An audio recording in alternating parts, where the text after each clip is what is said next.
Pernah dokter membilang air ketuban sedikit atau terlalu banyak? Terus bagaimana sih seorang dokter tuh menilai ketuban dengan USG? Apakah hanya lihat sekilas?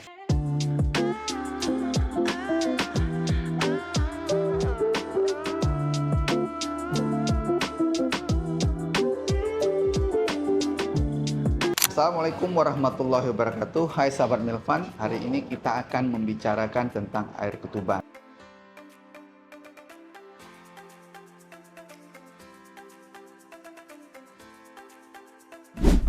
Air ketuban itu sangat penting pada pemeriksaan USG dalam kehamilan. Kenapa? Air ketuban itu adalah untuk melindungi bayi daripada trauma, melindungi daripada perkembangan paru-paru, kemudian juga membuat janin bisa bergerak bebas di dalam rahim. Kemudian juga adalah untuk menjaga temperatur daripada bayi tersebut. Terus bagaimana dokter untuk menilai daripada air ketuban tersebut dengan USG? Sebenarnya ada dua metode yang sering digunakan seorang dokter dalam menilai air ketuban tersebut.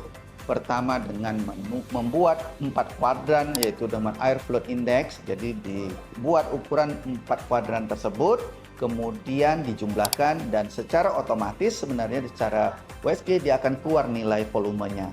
Kemudian ada lagi namanya pengukuran daripada single pocket, atau dicari ketuban yang paling banyak itu kemudian ditukur. Jadi masing-masing bisa menggunakannya itu, karena dari beberapa penelitian juga tidak begitu bermakna ya apakah seorang dokter itu menggunakan 4 kuadran tersebut ataupun hanya satu kantong. Secara umum pengukuran daripada air ketuban itu bisa normal, sedikit ataupun berlebih ya.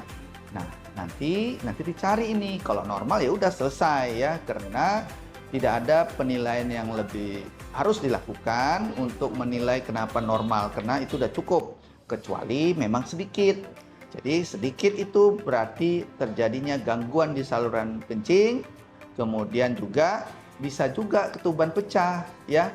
Jadi ini harus dicari penyebabnya kalau sedikit. Kalau banyak bagaimana? Banyak itu banyak ya macam-macamnya. Salah satu clue kita ada menjumpai suatu kelainan pada janin itu adalah ketuban juga ya.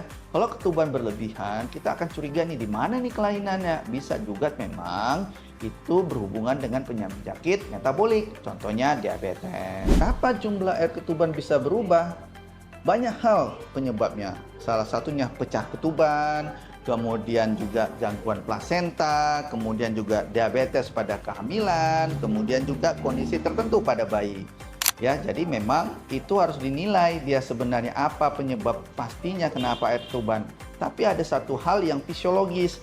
Ketika air ketuban itu berkurang, itu semakin usianya makin tua, usia kehamilan, dia akan bisa menyebabkan fungsi plasenta berkurang, juga akan produksi air ketubannya juga berkurang.